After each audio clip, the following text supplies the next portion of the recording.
Экс депутатка кылмыш жаза кодексинин 244 барымтага алуу жана 264 беренелери массалык башаламандык уюштуруу боюнча айып тагылууда. 1 май райондук соту мурунку депутат Равшан Жээнбековду тергөө абагына камакка алуу чечимин чыгарды.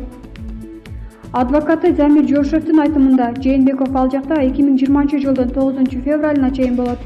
Жээнбековду 1 май райондук сотунун аймагынан алып чыгып кетип жатканда кызы артынан аталап чуркаган. Жакындарында автоунаанын чыгып кетишине тоскоолдук жаратышкан. Буга чейин экс депутаттын ИИМ мен тергөө башкармалыгына сурак бергенден кийин кылмыш жаза кодексинин 244 барымтага алуу жана 264 беренелери массалык башаламандык уюштуруу боюнча кармалганы маалымдалган. Равшан Жээнбеков парламенттин 5-чакырылышынын депутаты болуп шайланып келген. Кой-Таш окуясында мурунку президент Алмазбек Атамбаевдин тарабында болгону белгилүү. Бул акчындык кейжи. Кыргыз Республикасынын Жогорку Кеңешинин мурдагы депутаты Равшан Жээнбеков соттун чечими менен 2 айга камакка алынды.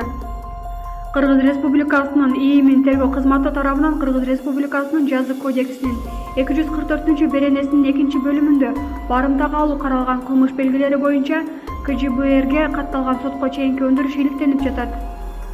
2019 жылдын 12 декабрь күнү Кыргыз Республикасынын ИИМ тергөө кызматы тарабынан Кыргыз Республикасынын жазык кодексинин 244 беренесинин 2-бөлүмү барымтага алуу жана 264 беренесинде массалык башаламандыкты уюштуруу, 39-309 беренесинде бийликти күч менен басып алууга даярдоону көрсөтүлгөн кылмыштарды жасоого шектелип, Кыргыз Республикасынын ЖПКнын 98 беренесине ылай Кыргыз Республикасынын Жогорку Кеңешинин мурдагы депутаты Жээнбеков Равшан Бабурбекович кармалган.